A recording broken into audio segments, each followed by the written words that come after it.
नमस्कार प्रिय विद्यार्थियों। यूजीसी नेट योग प्रश्न पत्र 3 जनवरी 2017 भाग 7 आज हम पढ़ने जा रहे हैं और इस वीडियो में बहुत ही महत्वपूर्ण जानकारी है सभी योग प्रिय विद्यार्थियों के लिए। वीडियो को अंत तक पूरा देखिए। आज का जो सबसे पहले जो प्रश्न आ रहा है वह ये है कि निम्नलिखित में से कौन सा युग्म सही ढंग से सुमेलित करना है। इसमें ये दो एक तरफ एक ग्रंथों के नाम हैं और एक दूसरी तरफ आपके यहाँ पर ये राइटरों के नाम हैं, इनके लेखक हैं। अब इनमें से हमें जो सही है वही बताना है, यानी सुमेलित नहीं है, यानी इनमें से बिल्कुल सही नहीं है उसको मार्क करना है। अब ये स्पष्ट है कि हठ प्रदीपिका ग्रंथ के जो रचयिता हैं स्वामी स्वात्माराम जी हैं, बिल्कुल सही है। लाइट ऑन योग जो ग्रंथ है ये BKS अयंगर इनके लेखक हैं। और भज गोविंद जो हैं इसके वेद व्यास जी नहीं हैं, इनके आदि शंकराचार्य जी हैं और राजमार्तंड के भोज हैं। यानी इसका जो ऑप्शन जो सही रहेगा वह रहेगा 3 नंबर का, ये इसका सही उत्तर है। हमें जो भी ग्रंथ है उनके चारों ऑप्शन को आएंगे तभी हम उसमें से गलत की पहचान कर पाएंगे। तो ये भी आप ध्यान रखिए, जितने भी ग्रंथ हैं उनके राइटरों को याद कर लीजिए। यहाँ 4 हैं और भी हो सकते हैं, आप सूची बना के उनको याद कीजिए। अगला प्रश्न है आज का, वह ये है इन दोनों सूचियों को मेलबद्ध करना है। यहाँ पर ये पंच तत्व हैं, पंच तत्व में यहाँ 4 ही तत्व दिए गए हैं और इन तत्वों के जो दूसरे सूची में है ये इनके गुण हैं। अब इनके साथ हमने मेल करना है, इनका किस तत्व का कौन सा गुण है। यदि हम जल की बात करें, जल तत्व जो है, जल तत्व का जो गुण है वह ये है, यानी जल का तत्व का गुण है रस, क्योंकि जिसमें रस नहीं है यानी जल नहीं है उसमें रस नहीं आ सकता। वायु का जो है, वायु का जो गुण है वह है आपका, वायु का क्या है, स्पर्श, यानी 3 नंबर वाला ये वायु का गुण है। आकाश का जो गुण है वह है आपका शब्द, आकाश शब्द है और अग्नि का रूप है। ये गुण आपने जाने, इसमें पृथ्वी नहीं है, पृथ्वी का गंध है। ये तो अव्यवस्थित रूप से इसमें दिखाए गए हैं पर आपको इनका क्रम भी याद रखना है। पहला इसमें आकाश है, आकाश यानी आकाश का शब्द गुण है केवल। आकाश के बाद जो दूसरा आता है वह है आकाश से वायु, वायु के अंदर शब्द भी है और उसके अंदर स्पर्श भी है। फिर आता है अग्नि, अग्नि का जो गुण है, अब उसमें आपका अग्नि में शब्द भी है, उसमें स्पर्श भी है और उसका एक रूप है, दिखने को दिखती है, वो अग्नि का स्वरूप है, वो दिखाई देती है। ऐसे ही जल जब आता है चौथे नंबर का, उसमें जल का अपना एक शब्द होता है, नाद होता है झरने का, उसमें एक उसका स्पर्श है और उसका एक रूप है, दिखता भी है और उसका अपना एक रस भी है। और पृथ्वी के अंदर ये 5 गुण होते हैं, उसका अपना गुण होता है वह है गंध। इस तरह से इनको याद रखना है। अगला प्रश्न है वह ये है, यहाँ पर ये 4 आपके सामने ऑप्शन है, इनके सामने जो है इनको किन किन की, अग्नि को किन का प्रतीक माना गया है, वायु को किन को रिप्रेजेंट करते हैं, ये हमने बताना है। अग्नि जो है यहाँ पर, अग्नि यहाँ पर वाणी का यानी वाक का द्योतक है, प्रतीक है ये। वाणी, अग्नि के अग्नि समान आपकी वाणी है। वायु को जो हम लेते हैं, वायु हमारे प्राण है, आपके प्राण जो है वो वायु ही है। यदि वायु नहीं है आपके हवा में है, जैसा भी इसको समझिए, प्राण नहीं है। आदित्य यानी सूर्य, सूर्य को हमने आँख माना गया है, सूर्य चक्षु है, सूर्य होगा ही नहीं तो हमें जगत कैसे दिखाई देगा। और चंद्रमा क्या है, मनस है, मन है ये। इस तरह से इनको आपने याद रखना है। चंद्रमा मन है हमारा, सूर्य आत्मा इन चक्षु है हमारी, और वायु जो है प्राण है, अग्नि हमारी वाणी है। इस अगला प्रश्न है वह ये है कि यहाँ इस तरफ आपको चक्र दिखाए गए हैं। आप जानते हैं षड चक्र होते हैं, षड चक्रों में सहस्रार चक्र के समेत 7 चक्र हैं। 7 चक्रों की 7 प्रकार की अग्नियों के साथ क्या क्या संबंध है वो हमें बताना है, पर यहाँ हमारे 4 चक्र हैं।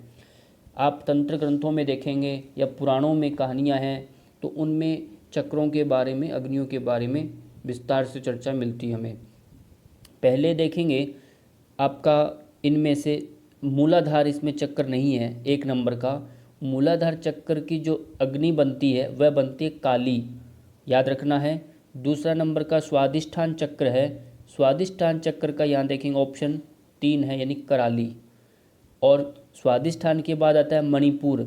मणिपुर जो चक्र है वो मनोजवा नाम की अग्नि है, उसका ये प्रतीक है मनोजवा। अनाहत जो चक्र है, अनाहत चक्र वह सुलोहिता। अनाहत किसका है? सुलोहिता का। अनाहत के बाद आता है विशुद्धि चक्र। विशुद्धि चक्र जो है वो है धूम्रवर्णी। और फिर आता है आज्ञा चक्र, उसमें आता है अग्नि सफुलिंगिनी, सफुलिंगी। सफुलिंगी जो है वह भी आज्ञा चक्र की अग्नि है। सहस्रा चक्र जो है वो अंतिम आपका बचा है विश्वरूचि। इस तरह से आपके 7 चक्रों को 7 अग्नियों के साथ इनको संबद्ध, इनको क्रम से आपने याद रखना है और आपको मेल करके अभ्यास करना है इनका। अगला प्रश्न है कि ये भी सूची वाला है, ये पातंजल योग दर्शन सूत्र से संबंधित है। और यदि ये पातंजल योग दर्शन का आप देखेंगे वहाँ पर, तो वहाँ पर प्रथम अध्याय यानी समाधि पाद का 33वां सूत्र देखिए आप। वहाँ मैत्री करुणा मुदिता उपेक्षा नाम सुख दुख पुण्य पुण्य विषया नाम भावना तच्चित प्रसादनम, ऐसा वहाँ सूत्र आता है। उसी में ये 4 तरह की भावनाएं हैं, है ना। ये चित्त प्रसादन के उपाय भी कहे जाते हैं इनको। 4 भावनाएं हैं ये। इनके साथ करुणा जो है, करुणा किन के प्रति रखनी है वो वहाँ बताया है। दुखी व्यक्ति हैं उनके प्रति आपने करुणा का भाव रखना है। मुदिता यानी प्रसन्नता का भाव जो है वो पुण्य व्यक्ति है, पुण्यवान है, उनके प्रति मुदिता प्रसन्नता का भाव रखना है। मैत्री का जो भाव है वह सुखी लोगों के प्रति मैत्री भाव रखना है। उपेक्षा यानी आपने अपेक्षा, एक होता है अपेक्षा जिसमें आपकी लेने की इच्छा रहती है, कार्य किया आपने और उसके प्रतिफल में आपको कभी वो भी कुछ दे, भाव रहता है, उसको बोलते हैं अपेक्षा। उपेक्षा यानी आपने किसी को दिया, उसमें आपका भाव नहीं है, इसलिए कहते हैं नेकी कर कुएं में डाल वाला भाव रहता है, उपेक्षा है। यदि कोई अपुण्य ऐसे कुछ मूर्ख व्यक्ति भी क्यों ना हो, उसका भी आपने मार्गदर्शन किया है या कुछ सहयोग किया है, तो वहाँ पर भी आपने उपेक्षा भाव रखना है। तो इस तरह से 4 प्रकार की भावनाएं चित्त को निर्मल करती हैं। और ये ध्यान रखना है पातंजल योग दर्शन सूत्र से संबंधित है, प्रथम पाद की 33वां सूत्र है ये।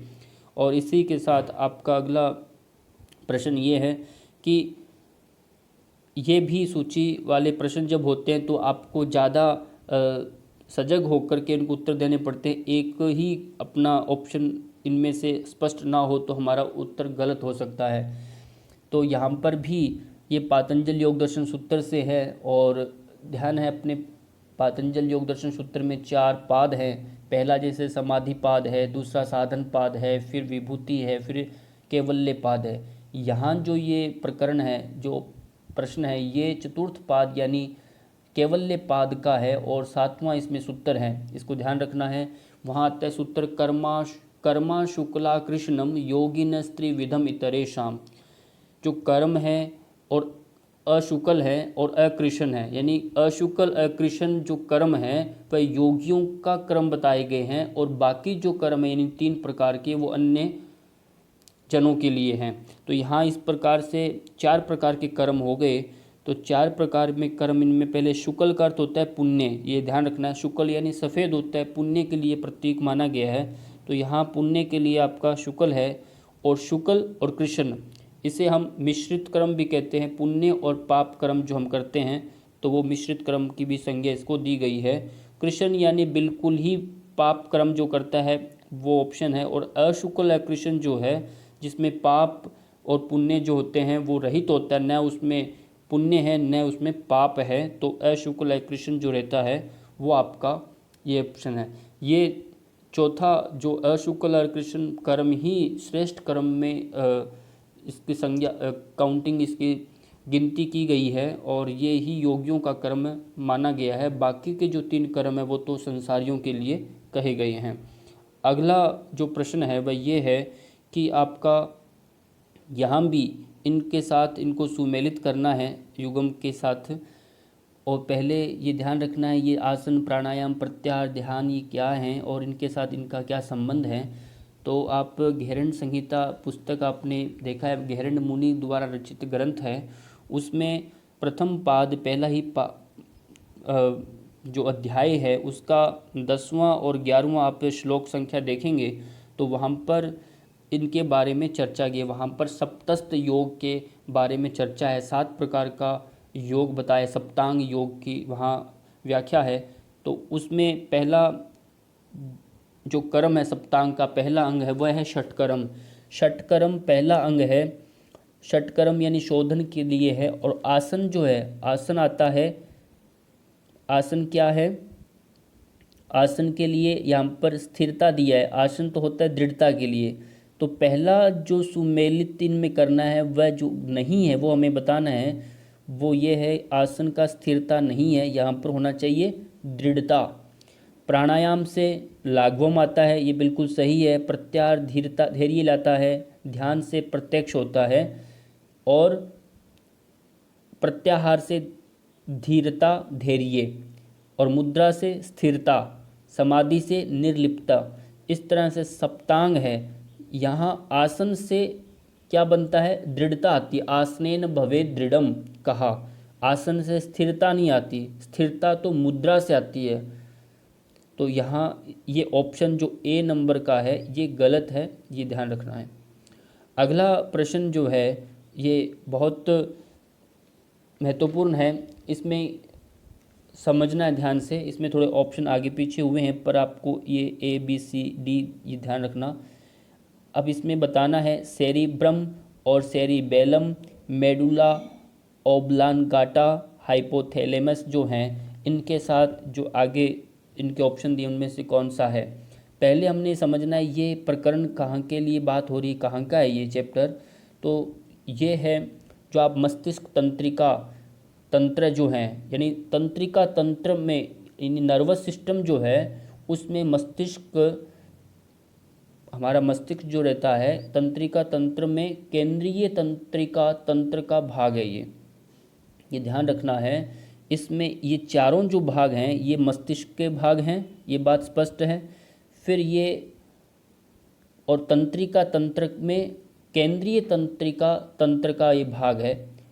अब समझिए मस्तिष्क के 3 बड़े भाग कहे गए हैं, वह एक अग्र मस्तिष्क है, फिर मध्य मस्तिष्क है, फिर पश्च मस्तिष्क है। अब हमें ये समझना है कि इन 3 प्रकार के मस्तिष्क के अंदर ये कौन सा है। पहले हम सेरिब्रम को ही स्पष्ट करते हैं, सेरिब्रम के बारे में जानते हैं, फिर इनमें से जो ऑप्शन इसके संपर्क में होगा वो हम उसको मार्क करेंगे।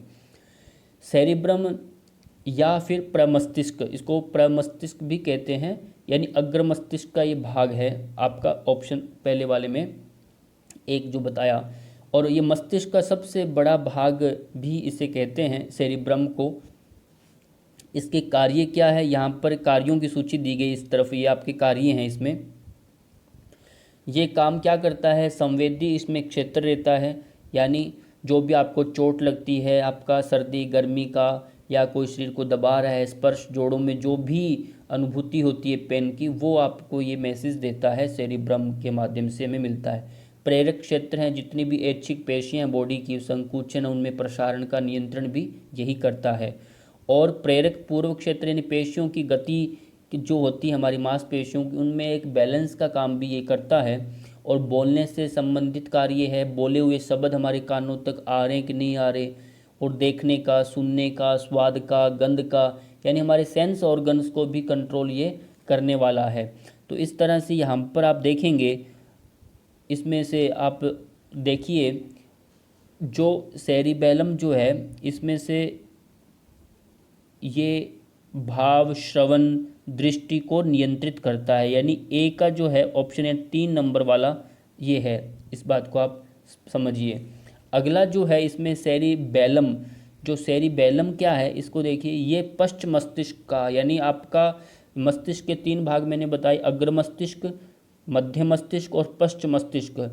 सेरिबेलम जो है अग्र मस्तिष्क का पार्ट है और सेरिबेलम जो है ये पश्च मस्तिष्क यानी तीसरे का भाग है। इसको अणुमस्तिष्क भी कहते हैं। क्यों बहुत छोटा होता है, ये सबसे छोटा होता है। इसके कार्य जो हैं ये ऐच्छिक जो हमारी एक पेशियों में समन्वय यानी स्थापित करता है, यानी उसमें बैलेंस लेकर आता है जितनी भी हमारी ऐच्छिक पेशियां होती हैं। और दूसरा ये हमारे शरीर की मुद्रा है, यानी आपकी शरीर की बनावट है और उसमें उसका संतुलन बनाए रखता है ये हमारे शरीर में। और पेशियों में तनाव या नहीं, जोड़ों की जो स्थिति होती है और उनकी जानकारी, वो आपको संवेदी आवेगों पर नियंत्रण भी ये करने का कार्य करता है सेरिबेलम। तो इसलिए इसमें देखेंगे आप सेरिबेलम का जो ऑप्शन है, स्थिति और स्थिति संबंधी क्रियाओं का नियमन करना, यानी आपका पूरा का पूरा जो ऐच्छिक और शरीर में ये पेशियों पर, शरीर में गति पर, आपके मुद्रा में ये नियंत्रण करने का कार्य करता है। मेडुला जो ओब्लांगाटा जो है ये पश्च मस्तिष्क का भाग है, ये भी पश्च मस्तिष्क का भाग है। और इसमें इसके कार्य जो है ये श्वसन और रक्त परिसंचरण तंत्र है, श्वसन और रक्त परिसंचरण तंत्र को नियंत्रित करता है। और ऐसे ही हाइपोथैलेमस जो है, हाइपोथैलेमस ये अग्र मस्तिष्क का भाग है और इसके जो कार्य रहेंगे वो शरीर का तापमान, यानी हाइपोथैलेमस अग्र मस्तिष्क, आप देखते हैं सामने वाला ही जहां आप सेरिब्रम देख रहे थे, इसी अग्र मस्तिष्क का ये भाग है जहां पर आप तिलक करते हैं। तिलक करने का जो स्थान हाइपोथैलेमस वाला ही स्थान है, जिससे हमें शरीर का तापमान उससे नियंत्रित होता है, मन उससे शांत होता है, भूख प्यास का नियमन भी ये करता है। इसलिए 2 नंबर का जो ऑप्शन है वो बिल्कुल सही है। इसीलिए अगला जो प्रश्न है वह ये है कि निम्नलिखित में से सही उत्तर कौन सा है इनमें से। वो ये है कि वात का असंतुलन। जब वात का असंतुलन हो तो कितने प्रकार के रोग लगते हैं, पित्त के कितने हैं और कफ के कितने हैं, तो यहाँ हमें बताना है। ये सबसे पहले ध्यान रखो कि वात के बाद पित्त आता है, पित्त के बाद कफ आता है ना। तो वात पित्त कफ का ही क्रम है और वात हमारे शरीर में सबसे ज़्यादा होता है। तो इसलिए 80 प्रकार के ये नानात्मज जो विकार हैं, यानी उसके रोग हैं, उनको बोलते हैं नानात्मज विकार। ये 80 प्रकार के हैं। पित्त के उससे थोड़ा कम है, यानी वो 40 प्रकार के हैं। और कफ के और भी कम है, ये 20 प्रकार के कफ के रोग माने गए हैं। और एक किन्हीं दो दूषित, जब 2 कफ पित्त या पित्त कफ है या वात कफ है, 2 प्रकार की जब ये दोष मिश्रित होकर के संयोग से कोई विकार पैदा करते तो उनको बोलते हैं द्वंद्वज। द्वंद्वज विकार बोलते हैं, जो द्वंद्व से पैदा होने वाले जन्म लेते हैं उसको बोलते हैं द्वंद्वज। तो इस तरह से आपको ये भी याद रखना है। 2 बार ये प्रश्न हमारे यूजीसी नेट में आ चुके हैं, तो उसमें कंफ्यूज नहीं होना कि पित्त के कितने हैं और कफ के कितने हैं। और अगला प्रश्न आज का ये सबसे अंतिम है और ये सबसे महत्वपूर्ण भी है आपके लिए, क्योंकि हमारा जब योग दिवस की मान्यता हमें मिली और तब ये इनमें से यही मुख्य संस्थाएं और ये कार्यक्रम उनकी ये रहे हैं, तो हमें इनका ध्यान रखना है। अब यहाँ प्रश्न ये है कि किस विश्व निकाय ने योग को मानवता के अमूर्त सांस्कृतिक विरासत की सूची में, यहाँ अमूर्त जिसका मूर्त नहीं है, सांस्कृतिक विरासत की सूची में उत्कीर्ण किया है। तो यहाँ WHO जो है वो है, या UN है, यूनेस्को है, यूनिसेफ है, तो वो हमें बताना है किसने वो उसको मान्यता दिया। पहले हम इनको समझे। पहले WHO का फुल फॉर्म एक बार देखें। WHO जो है वर्ल्ड हेल्थ ऑर्गेनाइजेशन है, जिसे हम विश्व स्वास्थ्य संगठन कहते हैं। ये स्वास्थ्य से संबंधित है, पर ये नहीं है। क्योंकि ये सांस्कृतिक विरासत का इसको कार्यभार नहीं दिया गया, ये इसका काम नहीं देखता। अगला जो है UN यूनाइटेड नेशन है, यानी संयुक्त राष्ट्र है। तो ये संयुक्त राष्ट्र जो है ये इसकी भी स्थापना 24 अक्टूबर 1945 में इसकी स्थापना हुई है। 24 अक्टूबर 1945, जब हमारा देश आज़ाद भी नहीं हुआ था तब इसकी स्थापना हुई। और आज की डेट में इसमें 193 देश इसमें सदस्य के रूप में कार्य कर रहे हैं, पर ये UN भी इसमें नहीं है। ये वाला ऑप्शन भी गलत हुआ। अगला है यूनेस्को में इसे UNESCO, यानी इसको हम कहते हैं यूनेस्को क्या है कि ये द यूनाइटेड नेशंस एजुकेशनल और साइंटिफिक एंड कल्चरल ऑर्गेनाइजेशन है ये। अब ये इसका देखें, संयुक्त राष्ट्र शैक्षिक, वैज्ञानिक एवं सांस्कृतिक संगठन है ये। तो ये इसका ऑप्शन बिल्कुल सही है। और ये 16 नवंबर 1945 में स्थापना इसकी की गई थी और मुख्यालय इसका जो है वो पेरिस में है इसका।